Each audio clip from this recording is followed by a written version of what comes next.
Channel पर आप सभी का स्वागत है। जय बाबा नीम करोड़ी महाराज की जय। आइए आज फिर एक चमत्कार से रूबरू होते हैं। चलिए सुनते हैं बाबा नीम करोड़ी महाराज की एक सच्ची घटना जो काफ़ी चर्चा में रही है। कहा जाता है कि एक बार बाबा जी फतेहगढ़, जो कि ज़िला फर्रुखाबाद में एक स्थान है, एक बुजुर्ग दंपत्ति के यहाँ रात में रुके।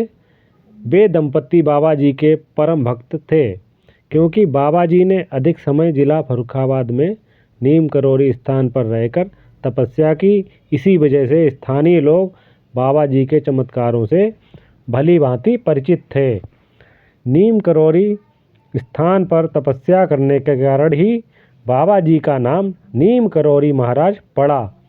बाबा जी बुजुर्ग दंपत्ति के यहाँ जैसे ही पहुँचे, वे बहुत खुश हुए तथा बाबा जी का आदर सत्कार करके भोजन पानी कराने के बाद सोने के लिए बिस्तर दिया तथा साथ में एक कंबल भी दिया।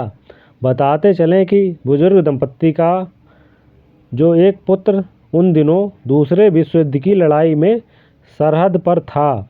बाबा जी को इसके बारे में अपना कष्ट दंपत्ति ने बताया। बातों बातों में जिक्र किया कि बाबा जी सोने चले गए तो रात अधिक होने पर बाबा जी के कराहने की आवाज़ उनको कानों में पड़ी, तो वे दोनों बाबा जी के बारे में चिंतित हुए तथा पास जाकर देखा तो वहीं चारपाई के पास बैठ गए।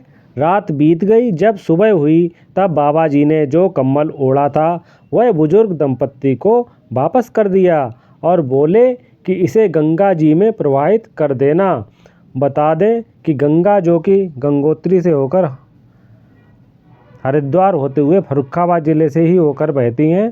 जैसा कि बाबा जी ने कहा, दंपत्ति ने वैसा ही किया। बहुत अरसा बीत गया, जिसके बाद अचानक एक दिन उनका इकलौता पुत्र युद्ध से घर वापस आ गया। युद्ध के दौरान हुए वाक़यों को उसने कहा कि युद्ध में वह दुश्मनों से घिरा हुआ था। रात भर युद्ध चला, उसके सभी साथी मारे गए, लेकिन वह अकेला बच गया। दंपत्ति को तभी याद आता है कि वह वही रात थी जिस दिन बाबा जी उनके यहाँ ठहरे हुए थे और उनका बेटा युद्ध में दुश्मनों की गोलियों के सामने था। उन्हें समझते देर न लगी कि बाबा जी वह रात में करा रहे थे तो युद्ध में चलने वाली गोलियां अपने ऊपर ही झेल रहे थे तथा इनके पुत्र की उस रात उन्होंने रक्षा की थी तथा वह कंबल गंगा में बहाने के लिए इसलिए ही बोला था। इस कंबल ने ही उनके पुत्र की रक्षा की थी। बाबा जी का यह चमत्कार देखकर बुजुर्ग दंपत्ति सन्न रह गए। इस घटना से उनकी आस्था नीम करोड़ी महाराज के प्रति और बढ़ गई। बताते हैं कि तभी से बाबा जी के आश्रम जहाँ जहाँ स्थित हैं वहाँ कंबल चढ़ाने की प्रथा आज भी चली आ रही है। लोग खुशी खुशी यह प्रथा निभाते चले आ रहे हैं तथा बाबा जी के भक्तों की संख्या दिन दूनी रात चौगुनी बढ़ रही है। क्यों ना हो, कलयुग में इस तरह की शक्ति बाबा जी के अलावा कहीं दिखाई नहीं पड़ती है।